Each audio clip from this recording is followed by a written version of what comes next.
Welcome to the USA Cares podcast. My name is Trace, and we're glad that you could join us here today. Today I have with me Stefanie, that's Hi. normally the host that's running this thing. And then I have Josh. He's the creative guy that does a little bit of everything. Plus, he'll work on your car, too, if you want him to. So Multi-talented. I don't know about that. But. we're going to talk about a multitude of things. And I know that you're going to share this with some of your other friends and make sure you get some veterans to listen to this. Hopefully, it can help them. Okay. Well, we flipped a coin, and I was the one that had to do the intro. So there you go. It was a beautiful intro. It was. thank It's good. You did great. Well, thank you. So I just wanted to start this off by thanking you all for coming in here. Had to wake you up early to get you in here to do it because right now it's 4 a.m. here in Louisville, Kentucky. And not really. Super spunky. Yeah. But no, glad you guys could come in and do this. And I don't know, Stefanie, what did you want to talk about? I mean, we were going to talk about stuff from Josh's experiences with the military, but what are you thinking? I think that's a great way to run. I don't have as much to give on that one, but other than a little bit of experiences I've heard from those around me and my dad included, even speaking with him last night about it. So probably a little bit of that. You all can take the wheel and I'll kind of hop in whenever I know some of the words that you're talking about. Well, now I want to say that I don't know if you're aware of this, but her dad served in the Army and he was at Fort Camp 101st Airborne Division. Yeah, I have it in my notes. I have it written down because you all were there Yep. at different times. All three of us. All three of Yeah. us. Different Yeah. times. So he tells me it's hard to remember everything, but I write them down in my notes when he tells me Well, things. good. What's one of the best things he told you? I like his jumping stories that he's jumped out of a plane 77 times, and I have his little necklace that he had in his boot for every single jump that he's done. So my goal is I'm going to go skydive, and he's going to take me. He's just going to watch from the ground, and I'm going to put it in my shoe and wear He's it. got to go with you. What do you mean? He gave me a hard no after that one. Oh, God. He reminds me of his 160% disability every single time I bring that up. Yeah. He said, not happening. But Well, he said, he'll pay for it and watch me from the ground. Well, I tell you, at Fort Campbell, that is a pretty active group of people. Yes. Very active. And I know for a fact that if you look at some of the history of the 101st Airborne Division, it is one of the most decorated units in the U.S. military. Yep. I thought it was a great idea going there until they started making me study the history. Then I started thinking about it, and I'm like, wait a minute. Every time something happened in the world, these people go. Yep. There's something wrong with that. And every person that processes in, you have to go to the history museum. Yep. So, and then you have your little blue book that you carry with you. Uh-huh. It has a bunch of history of the 101st. So you're ready to go. Oh yeah. Yeah. Pop quiz. It's funny Do that you he have to said take blue quizzes? book. No. Okay. We did. We did. I mean, Just a little bit. They'll ask Yeah, you. they used to quiz us. Oh, wow. Not written quizzes. Right, but like Yeah. just more out like of nowhere, they'll Yeah. be like, "Hey, Kirby, come here, Right. come here, come here." Who's William Bell Campbell? if not, you're running laps. Yep. Well, It's. Do you know? a way to learn. Do you know the song? Can you sing the song? we're back to karaoke again. No, I like I it. know. I won't make him sing the song. I do know the song. I figured you did. We have a rendezvous rendezvous with with destiny. I had to sing it all the time. Yeah, every time they'd make the big group get together, the whole division, they sing that song. Help me remember it, and then I'm just going to call my dad Yeah, out of the call blue your and just dad start and you can do- singing, yeah. and he's going to lose it. Yeah. So, well, Josh, when were you there? 2007 to 2010. 2007 to 10. Yep. Okay. What years were you there? Long time ago. Let me see. Hold on. I've got his written down somewhere in here. Let's see, I I was there 88 through 93. He was 80 through 83 and 84 through 86. Yeah. So we were closer to being there together Yeah. than Josh. Yep. So, well, thank you all for reminding me how old I am today. I appreciate that. So, You let me know anytime you need me to do that. okay. I got you. I appreciate it. Yeah, anytime. Yeah. So, Josh, what's your best memory of serving there? Let's see, probably the brotherhood that I had with. I met a lot of good guys. Yeah. and I think our deployment brought us together even more because, well, we had to see each other every day, 24/7. Most of us were, up in the middle of the night doing guard or going on missions. And I mean, it really just the brotherhood is what I miss the most. And I did enjoy Air Assault School too. Did you? It was a good experience. Well, good. I put it to good use in Afghanistan. Well, good. I rigged a lot of helis. Oh, yes, you did. Yes, you did.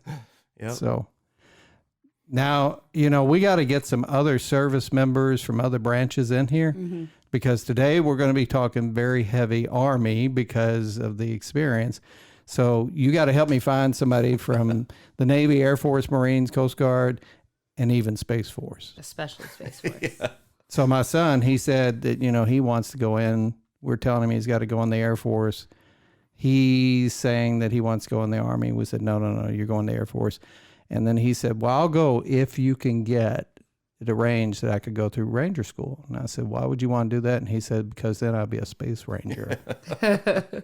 And so I'm like, okay, Buzz Lightyear. We got a space cowboy out there. Yeah.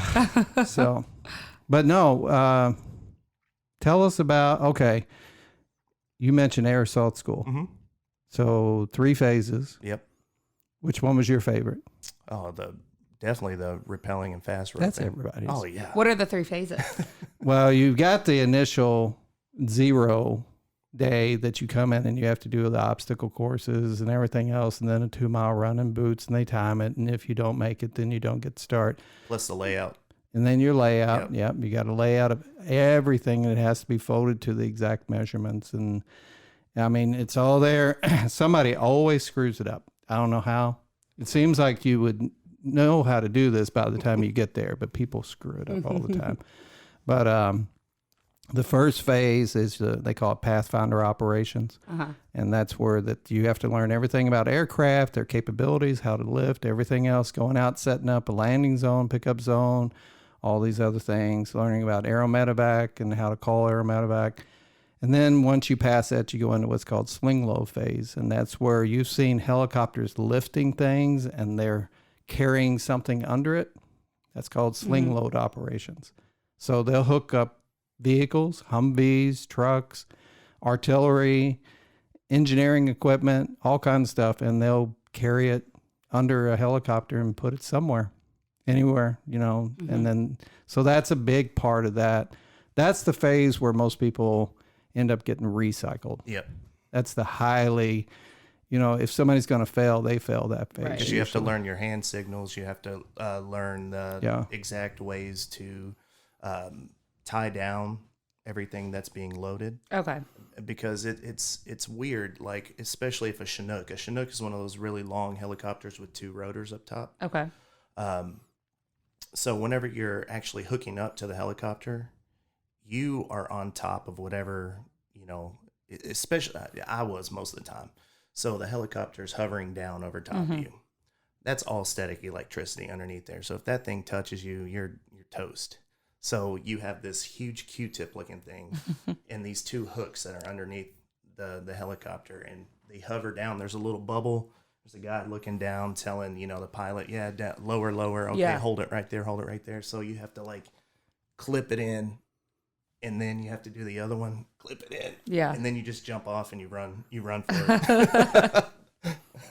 So imagine my truck hovering over your head. Oh my God. High. Yeah, no, I'm good. I mean, that's what it feels like. Yeah. The best thing about this podcast, it's friendly for civilians and anybody who is in the service, because you learn, if you don't know this stuff, you get to hear and learn it with me. So, well, we have a lot of wasted knowledge.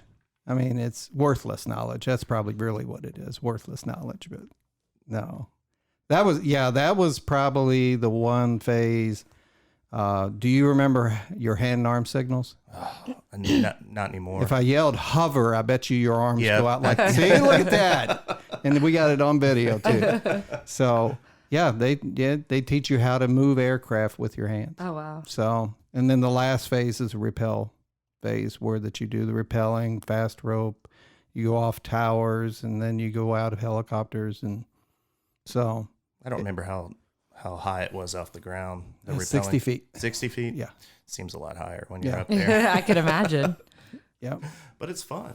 There It's is fun. a certain range that they like to say that if you're below that range, if somebody failed, they might survive. And I always like that word might. No promises around here. Okay. Might. But yeah, there's a certain altitude that if they stay below that your likelihood of survival. But the whole thing is everything. I mean, I went through Rappel Master School and all the safety things they put into it. I mean, that was the hardest school I think I ever went through because it was like everything. They constantly tried to trip you up and they tested you on something every single day. It was a major test on. And when I say test, they had written, but they had practical exercises. Yeah. You had to, you remember they inspected you. Did you go through Rappel Master? No. So you remember when they inspected you and they went through and they had to go through the gloves and the helmet and all that? Mm-hmm. Yeah, they would constantly try to mess you up on that. And if you miss something, you're out. Oh, wow. So yeah, it was one of those high turnover schools too. And you and it's not like you get a nice little harness to put on whenever you're rappelling. You make your own out of rope. Okay. Yeah, Swiss seat. I'm gonna find a rope, and I bet you Josh can still do it. I don't know. Like we said, multi-talented. Exactly. You can do a lot of Worthless things. knowledge. So, Worthless. Trace, what was your favorite part of airsoft school? It's always the rappelling. Everybody Yeah. likes the rip. That's the exciting part. I got to go be an instructor there. Yeah. They picked me and I got to do that. So then they'd send you back through the school and they put you in the back and there's a thing on your military occupation that once you pass, you get an identifier. So they can know you can look at somebody's job and then they put these letters on the end. So the one for instructor is H, so they call it hotel. So you have a big H on your helmet and they're just constantly after you and tormenting you and making you, I remember they took a rock, had to carry a rock all through phase 1. And then we went through sling load phase, and Josh will tell you, you use a lot of tape. This tape, they call it 100-mile-an-hour tape. Still not sure what's 100 miles an hour. I don't either. 100-mile-an-hour tape. So when we got to that phase, they took my rock and they used a sledgehammer and shattered my rock. I was like, okay, this is really odd. And then one guy threw 100-mile-an-hour tape at me and he said, fix it. Put it back together. And I was like, okay. All right. So, no, I enjoyed my time at Fort Campbell. I mean, of course, I'm like everybody else, your deployments, there were good times. There was a lot of stupid things we did. I mean, just nonsense. The other times you tend to, I just kind of let those go and I focus on the, sand vipers and trying to kill one and put it in somebody's sleeping bag, that kind of thing. So The scorpions. Scorpions. Yeah. No. You lost me. Trying to find camel spiders, they're big. Yeah, just spider in general. You lost me. I'm out. Yeah, the wildlife that's over in Afghanistan is literally prehistoric. There was a moth that flew, and I thought it was a pterodactyl. Oh my gosh. Oh god. What are we in, Jurassic Park? Simulator. Did you ever get to do the rollover simulator in the Humvee? No, they didn't have that. That was interesting. Yeah. That was interesting. It's literally the cab of a Humvee, a vehicle, and you buckle up in it, and you're with 5 people inside, with all your gear. They roll it over. You flip. Yeah. Then they hang you upside down, and then you have to get out of there with all your gear. Oh my gosh. Yeah. It's the wildest thing. Yeah. This is probably why you like roller coasters so much. Probably. This is- That's a good. It's just like a smaller version of it. When you don't have to get yourself out of the roller coaster when you're done, hopefully, or make your own seat. Yeah, make my own seat. That'd You're be trying to horrible. get strapped in, and they're like, "Josh, what are you doing? I'm making my own seat here. See? Put my own seatbelt together. You I never don't know need your when own that- seatbelts. I got my own." Exactly. Yeah. So, all right. So that's a lot of, again, worthless knowledge. But what did you learn? What was the biggest thing that impacted your life over time that you learned from there? Just air or just Army in general? Army in general. Honestly, the military made me the man that I am today when it comes to respect, especially when I was younger. I may not have been the most respectful and stuff to, my elders but when you go through the military, you have a structure that you're used to for so long, and you respect the ranks that are above you. So I brought that back with me, and that's probably one of the greatest things I learned. It molded me into a good human is what it did. And I'm thankful that I took the steps, and I was like, yeah, I'm going to join the military. Yeah. And it really helped me as overall as just being a good person. Yeah. Yeah. I think what he mentioned there was the fact that he didn't say it this way, but when he was younger, he maybe was more focused on just what he saw in his world and his perspective. Right. There, you were forced to be around others, and then they had this thing about a rank structure, but actually what they were making you do was observe other people, and then you start to think more about, okay, what is their knowledge, experience, how can they teach me? You don't ever say it exactly that way. And it's exactly what I was. But in your head, that's what you do. Yeah. I know for a fact that's what you do. Because I remember the greatest person in the world was my drill sergeant. And that guy was possibly just an average guy that, whatever. But in my mind, he was Superman that took the uniform off and put on a military uniform. And so it just somehow in my head, I created this thing that he was almost superhuman, and I wanted to be like him. So I think that's what you were saying. Exactly what I was thinking. Yeah. So that's probably what a lot of people gather from the military. Some people, they don't have the greatest experience, and some people it was the greatest experience. But I think a lot of it is when and also they do this thing with the uniform that if you go through these schools, like you went through air assault school, you get these wings, you go through paratrooper school, you get, so somebody could walk up to you, you don't even know this person, never met him before in your life. But as soon as you see them, you know them. Right. You have a bond. Because you see the name. Okay, now I know your name. And you see their rank. I know about your experience level. Sure. And then if you have those things, then there's an instantaneous connection that you're like, oh, I went to that. When did you go to that school? Yeah. And so it's very weird. And I wonder sometimes, I know it shows qualifications, but I also wonder if it wasn't made to be some type of bonding thing. Don't know. And you wear patches on your, where I served in combat and where I am now. Right. So there's a lot of things that maybe civilians that they wouldn't realize is, what is that, nonverbal communication. Yeah. Mm-hmm.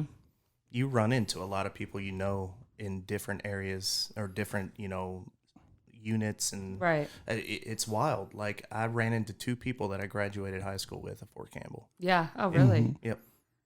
Yep. It's a very small world. When I talked to my dad about starting this job and all this kind of cool stuff, I realized that you all were similar ages, and we did a little math and started to figure things out, and you all just missed each other each time. Yeah. So it's wild because, he mentioned about coming by today at the office, and if you're there, I'm like, oh gosh, this is going to be an all afternoon kind of thing. You all will get going. Oh yeah. Especially, I'm sure. Yeah. I have noticed a lot of our older veterans, and I'm saying like Korean War, there's very few of them left, but World War II, they love wearing the hats. Yep. And so a lot of times I have seen it, and it's so funny. If I see it, I can't not say something. Yeah. I don't know why. It's like this thing takes over, and I've got to say something. If my kids are with me, they're like, oh my God, what's that? But especially if somebody's wearing like one of the patches that maybe I used to wear, then instantaneously I got to go over to them and I got to ask them, where were you? Yeah. And there's one particular group that at Fort Campbell, it was possibly one of Josh's rivals. If you say something about Rakasans, these old men just get all riled up and they're like, Rakasan. So it's, Sky Soldiers. the Korean War. But yeah, it's just funny. Every time I see them, I have to talk to them about it. I have to ask, where were you? What'd you do? I bet you they love it though. They're able to Oh, talk they to do. somebody. Yeah. That's why they wear it. Yeah. They want to belong to something. And I Yeah. think it's a huge thing with transition out of the military.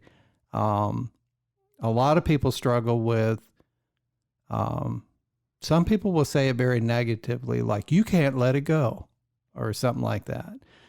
It's a big part of your life. It's, Yeah. it's 24/7. It is your life. It's very, very difficult Yeah. to transition back into the civilian Right. way of life because, you're set in a way. The military is not it's not just an occupation. It is a way of life. Yeah. It becomes how you live. Absolutely. When you're, on post and when you're off post. I mean, you live by, in the Army, we had the, the Army, Values. Thank you. I couldn't think of the Multitude word. of respect, selfless service, honor, integrity, and personal courage. Yep. That's the abbreviation. That's what Sorry. So you have those Army values and Yeah. you take them with you everywhere you go. And you have eyes on you nonstop. Yeah. No matter where you are. So if you're messing up, somebody's going to correct you. Right.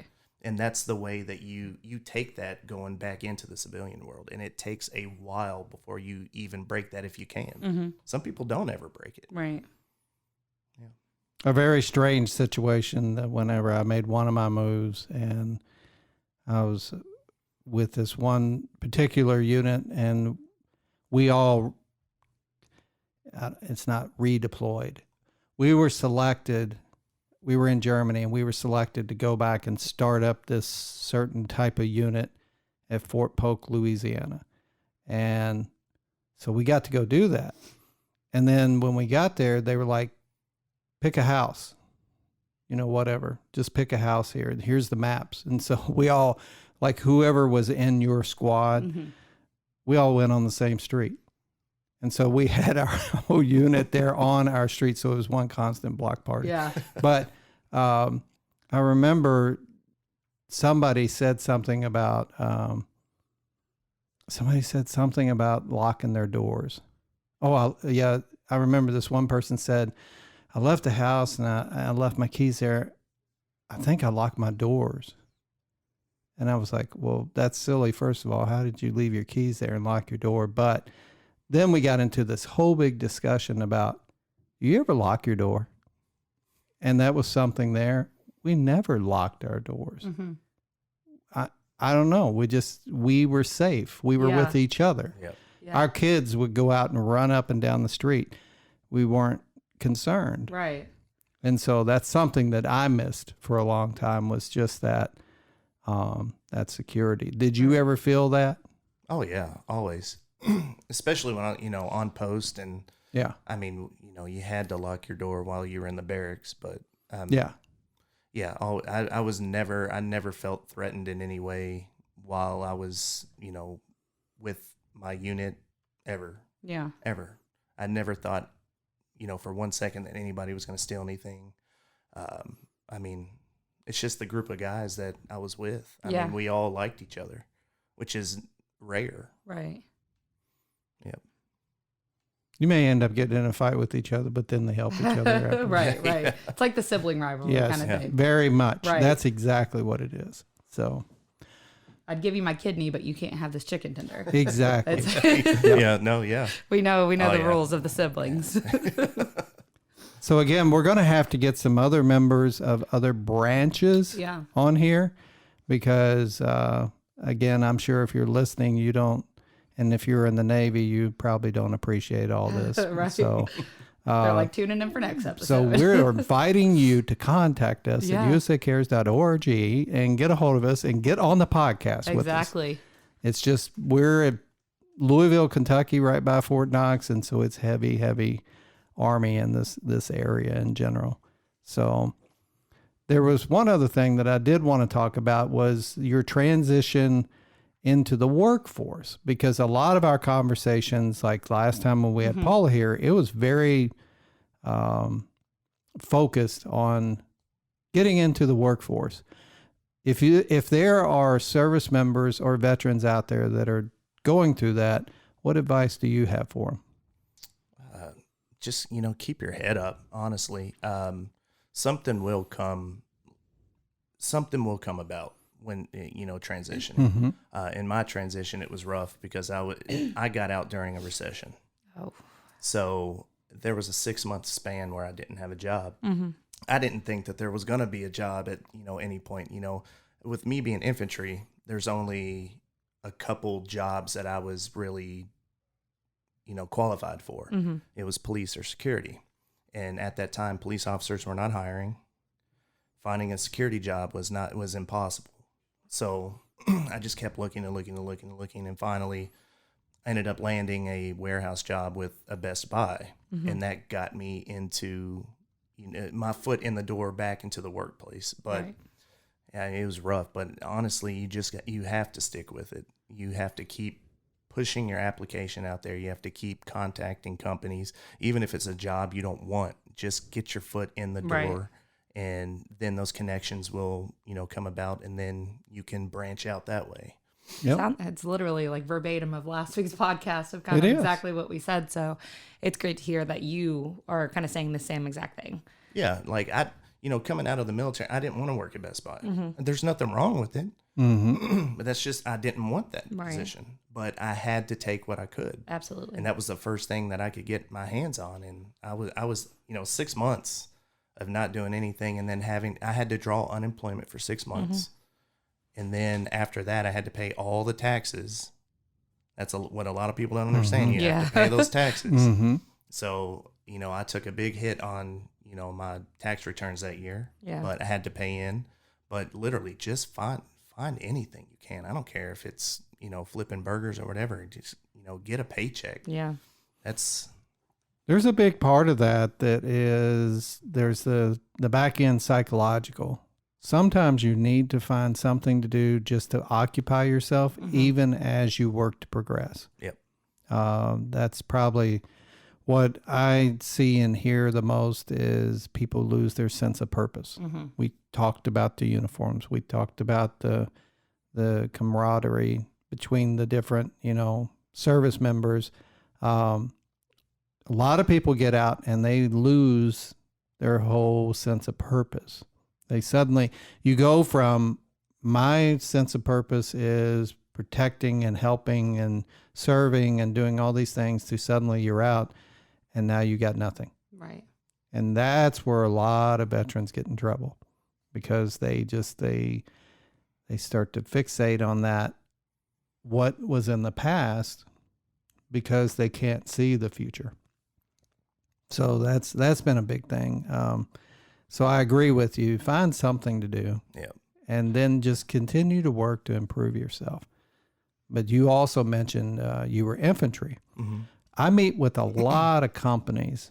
I have a company that's asked me to come meet with them here in about 30 minutes. And they want to talk about hiring veterans. And I hear it all the time.